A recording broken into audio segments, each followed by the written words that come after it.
I'm not going to go through Professor Nicholson's impressive CV. I'll let him give you a potted summary of who he is and where he's from, and then ask him to give us some slides, and at the end we'll do some question and answer. So who are you, Jeremy, and why should we be listening to the basic scientists right now?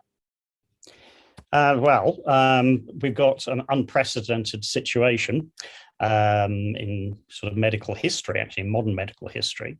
So we need to understand what this virus is and what it can do and how we can mitigate its effects. So that's why we should be looking at the science. Who am I?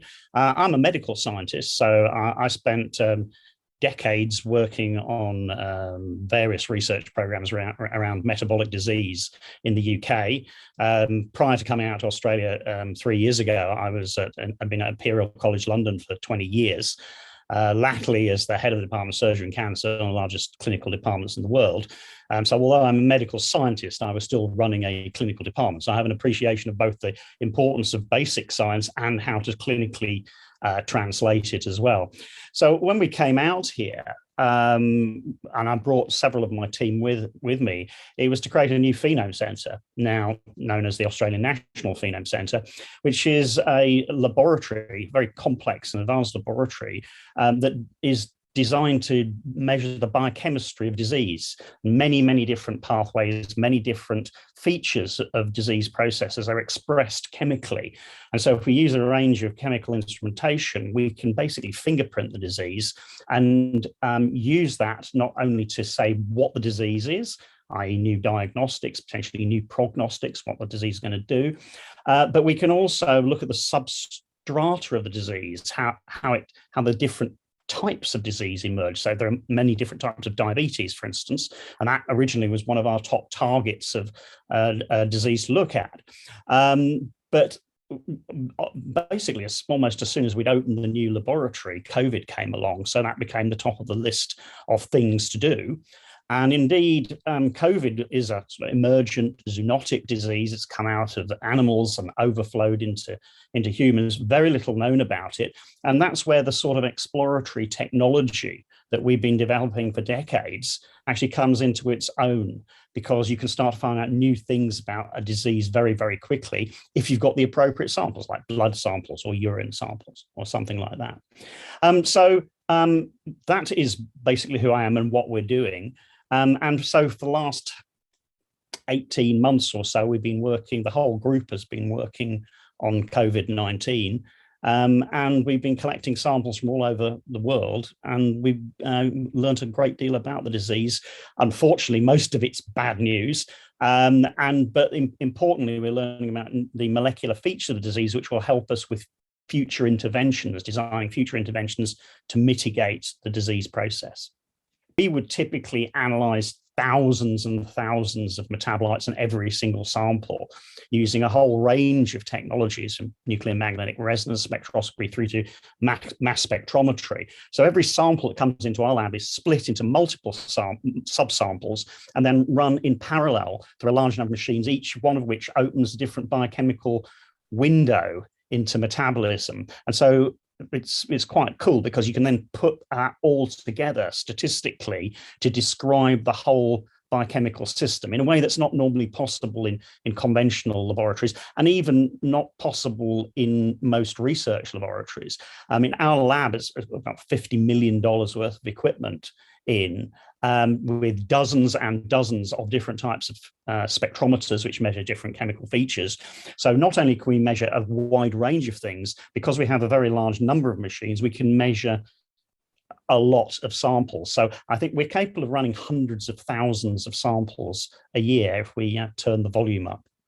Fantastic. Well, it sounds as though you have the methodology, you have the equipment, and you have samples from all over the world through your Phenome Centre network and your connections back into Imperial College in London, which are still current. So why don't you take us through your slides and show us what you've been finding?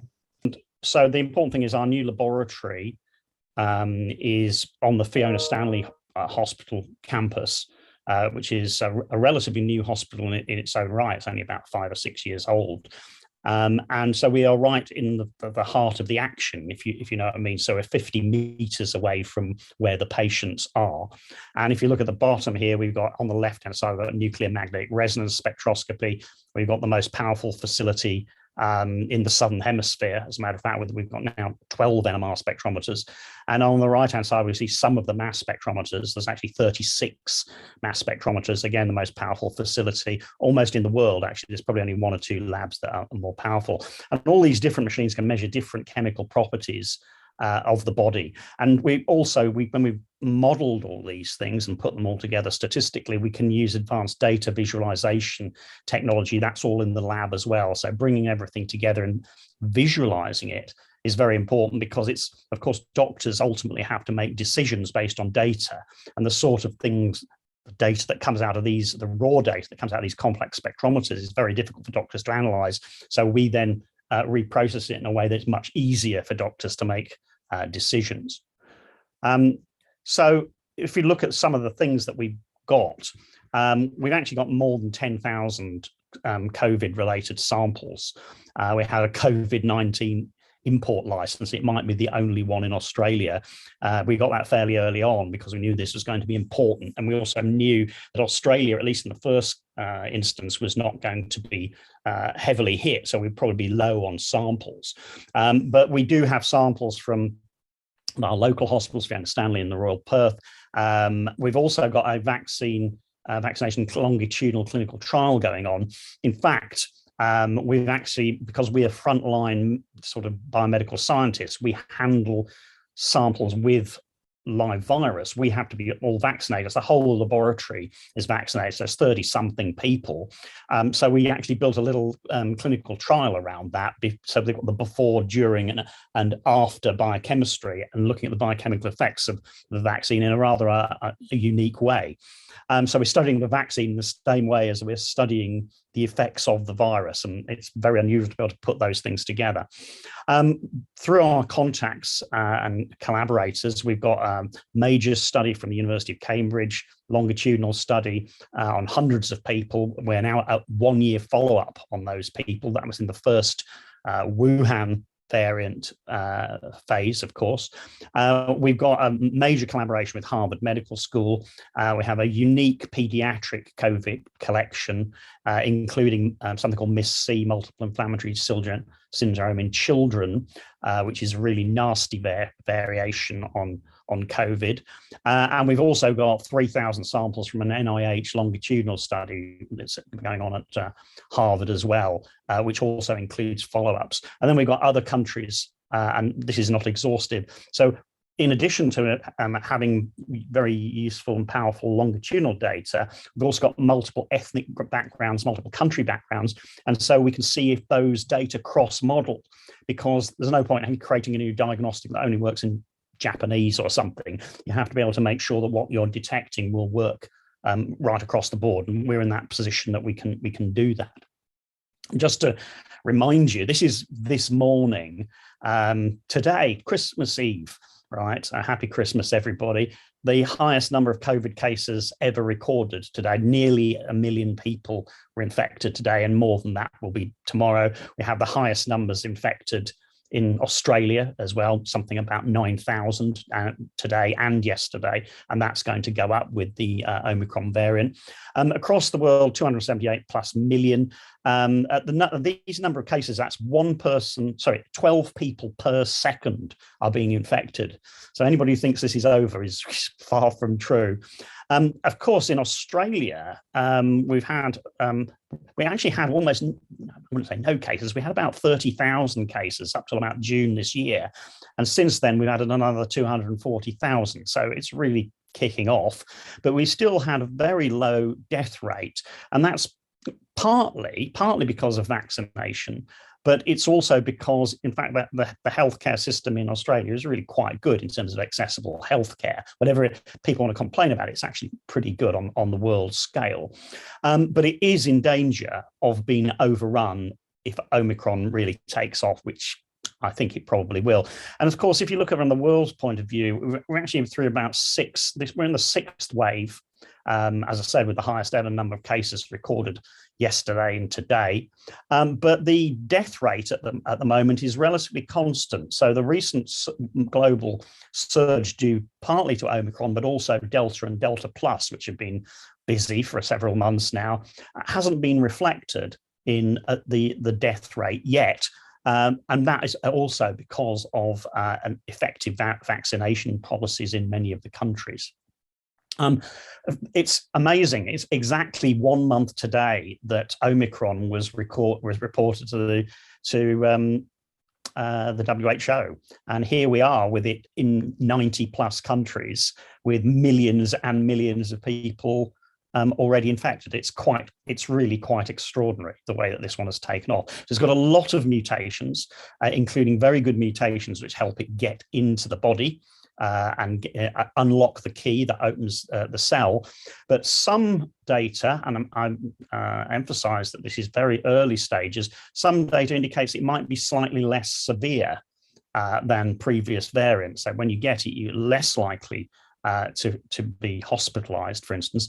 But in terms of the healthcare system, if you double the infectivity, right, and you half the virulence, right, so how dangerous it is, you're in the same ballpark. You still get large numbers of people in hospital, and depending on which statistics you use, Omicron is between 4 and 8 times as infectious as Delta, which was considered to be the most infectious so far. So a lot of people are getting this, and they're getting it very, very quickly with a doubling time of maybe 48 hours or something like that. So it's astonishing the way that this thing has taken off.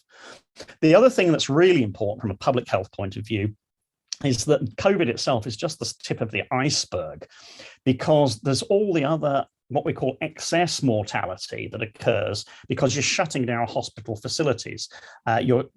People are occupying intensive care. I mean, intensive care patients pop up all the time. There's, post-surgery, there's road traffic accidents, people, and a whole range of things.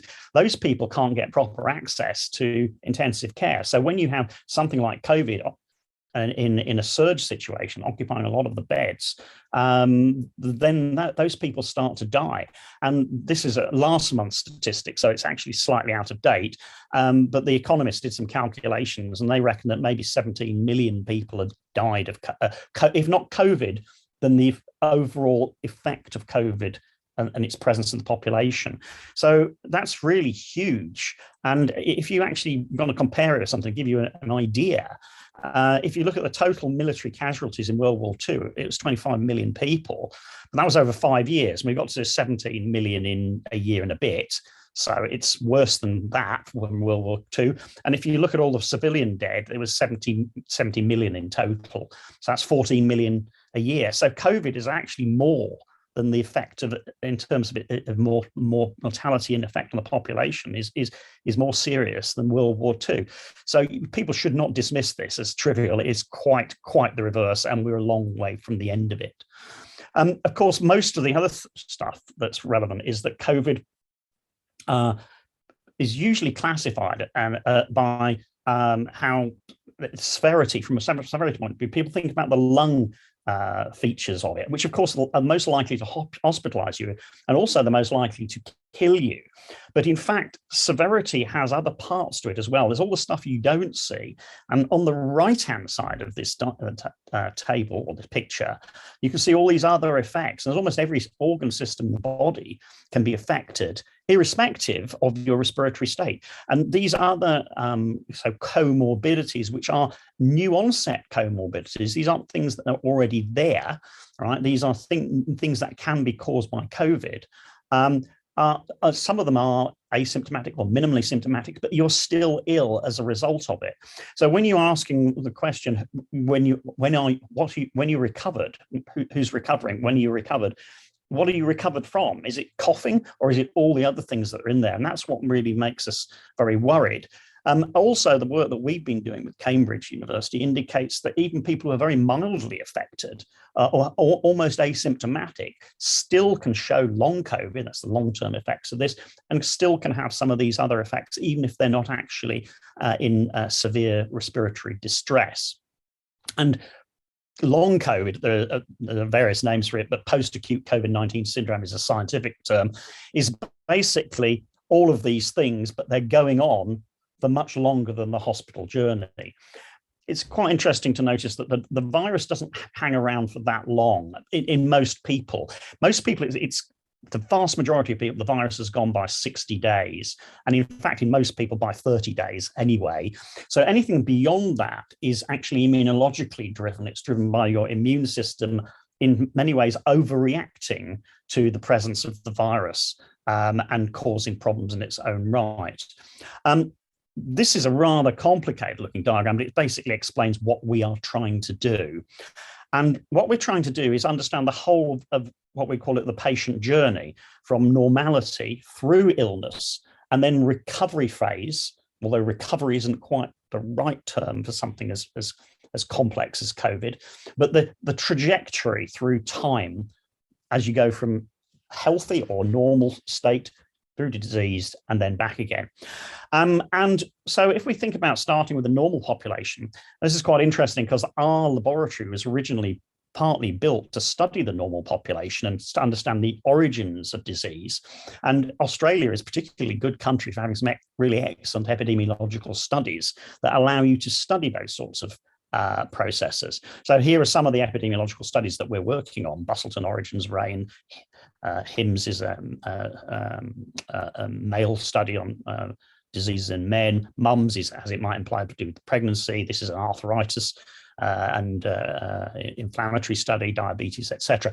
So we've got a lot of samples, and we're trying to define what normality is for an Australian population.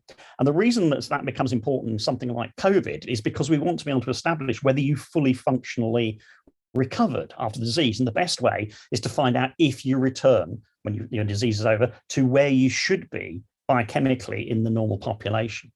And then so we've got loads of people, right? We've run 4,000 of the Bustleton samples in the last few months, as an example. We've got 10,000 samples of COVID in various different stages, and there's various different phenotypes of COVID with different sub-diseases associated with it. That's the different colors shown there. So there's a journey into there. And then as you recover, you don't just go back to normal, right? You actually go through another post-acute phase, which you could cause long COVID or post-acute COVID-19 syndrome. And here, what's interesting is you've got all sorts of other things that are sort of emergent, some of which were present during the main disease phase, but some which are not going away. So there's diabetes, there's atherosclerosis, which appears to be accelerated by COVID. There's chronic fatigue, which is a really common long-term effect. There's liver dysfunction, loss of sense of smell, and all sorts of joint pain. I haven't even put in the neuro effects. There's lots of neurological effects like brain fog and stuff like that that come out as well. So that's what we're trying to do. We're trying to understand the journey and trying to find new markers of the process so we can assess the full functional recovery of people going back. And what I can tell you now from we've looked at studies of 3 months, 6 months, we actually have some data on a year post-COVID, is very few people actually make it back to what is normality, even after a year. Even though many of their symptoms might have resided, they're still not biochemically normal. And we need to worry about that because it means that their long-term risks for other diseases have been changed through the process of being touched by COVID. And that's really, that gives you a pretty good idea of what we're trying to do in our laboratory.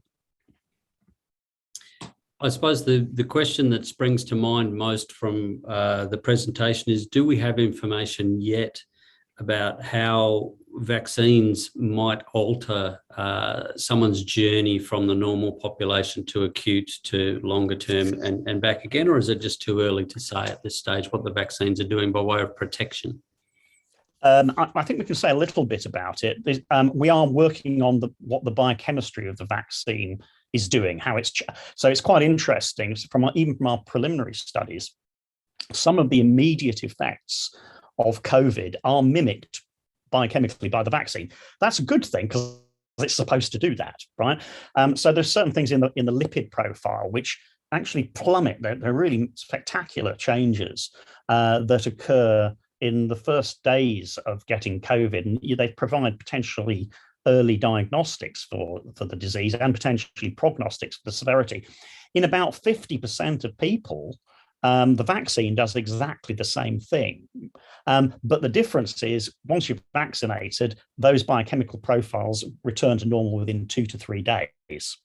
Do we know whether the vaccines are working or not? I think we can see that from some of the epidemiological evidence. And there's also very recent data from Imperial College that indicates that we have to redefine what fully vaccinated means, right? Because fully vaccinated so far has been arbitrarily defined as being double vaccinated.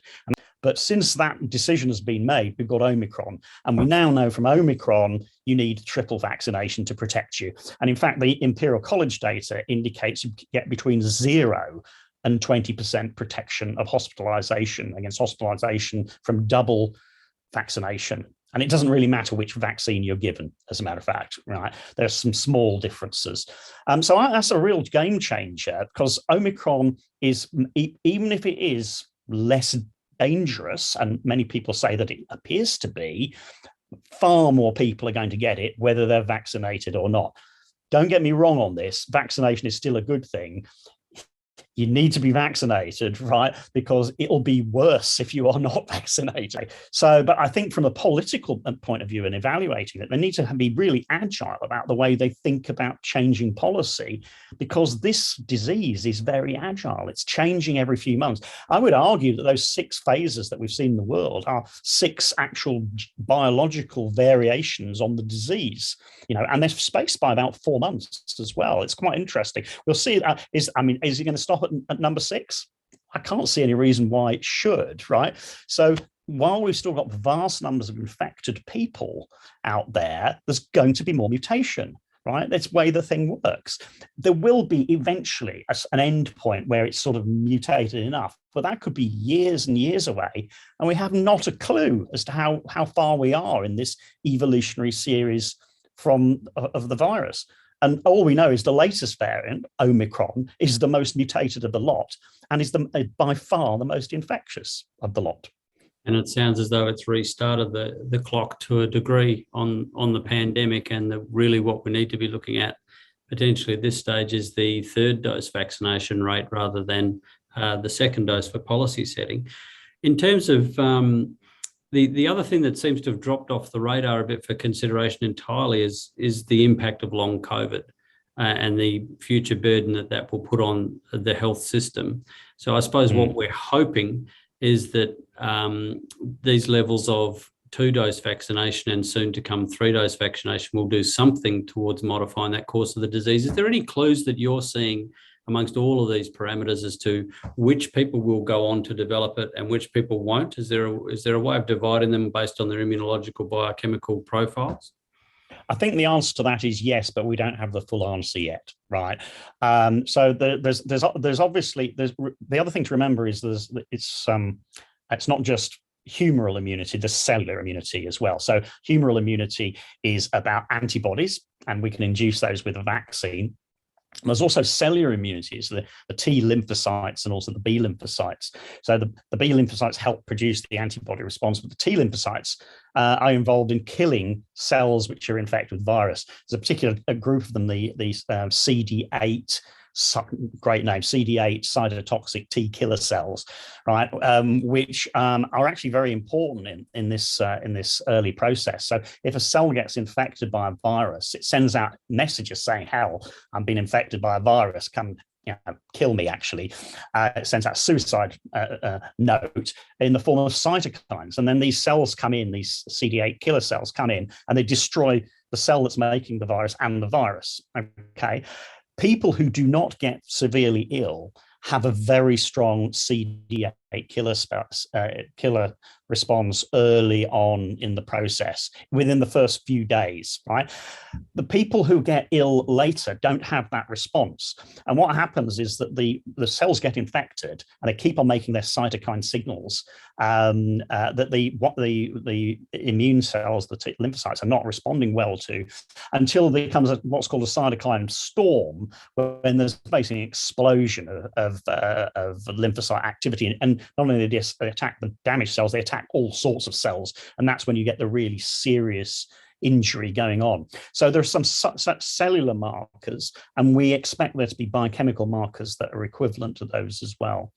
But the other thing is vaccination lowers the lung severity. There is no question about it. Even if Omicron is more, evades the immune system more, but vaccination still helps a bit in preventing hospitalization. There's no question about that. And that means you're probably going to prevent some of the most serious lung effects. And part of long COVID is having chest pains, a cough, and persistent cough, and that's partly due to lung scarring. So vaccination will still help prevent some of long COVID because it will stop the lungs scarring in its own right. So that's still a good part of the story. What we don't know about is whether or not it will help you with the other stuff, all the other biochemical stuff about the multi-organ problems, which we know are not closely linked to overall respiratory severity, right? And we simply don't know the answer to that. You mentioned your collaboration with Harvard around MISC and children. Is there much difference in what you're seeing with the pediatric samples? So that's a really interesting question. Now, this is unpublished, so I'm not going to say an enormous amount about it. We're working on a paper at the moment, but I will say this because it's really important, right? Is that MIS-C biochemically looks just like adult COVID. Even if the kids have not got severe respiratory problems, they still have a lot of biochemical abnormalities. And that's, so there's COVID, if in children, you can either get, there's something called MIS-C, multiple inflammatory syndrome in children. That's something where the kid gets COVID and they seem to be all right. And then 8 to 10 weeks later, they suddenly get very sick with multiple organ problems. And the mechanisms of that are sort of still being probed. There's also COVID in children where they don't have many symptoms and certainly they don't usually have severe respiratory effects. Even ordinary COVID in children has a lot of the same biochemical effects as adult severe COVID disease. And MIS-C, right, looks like ultra version of COVID in adults. It's really the biochemistry is absolutely changed. So that means to me that that's a warning sign that long COVID could be problematic with children. And we need to be, to me, that's one of the strongest reasons, whatever your views on vaccination are. It's not just you're protecting, or your family, it's everybody's children that you're protecting by being vaccinated. And that should be a strong moral imperative for anybody to get vaccinated, I think. And also a reason to be very optimistic about childhood vaccination. So we've got several reasons, in my view, to be precautionary in letting this disease spread at this stage, being that we're really only just getting to grapple Omicron at the moment. Even if it has less severity, there's still the risk of it causing system collapse by being incredibly common. We just are not at a stage where we have a large proportion on third dose in adults, and we don't even have first doses in most of our primary age children, let alone younger than 5. Absolutely. I mean, COVID is imposing what it's going to do on us, whether if we choose to live with COVID. No, it's already chosen. That is preordained. We have to live with COVID. But living with COVID means some people dying with it. That's the consequence of that, in opening the borders and just saying, let's see what happens, which is what a lot of the politicians are actually doing. And I don't think the medical advice is necessarily that good in some cases either. Know an immense amount about this disease now. There's still more that we don't know about it than we do know. You should always err on the side of caution, right? Always, right? Fail safe. And you shouldn't really be out there saying this is going to turn into the common cold anytime soon. I think it's nothing like the common cold. The common cold doesn't cause you to get diabetes. It doesn't cause liver damage. It doesn't cause brain damage. I mean, come on. Okay, well, that's a great note to end this chat on. I really appreciate it, and I really hope we'll be able to get together again for another update for all the people who are incredibly interested in what you're doing. Thank you so much for your work and for your time.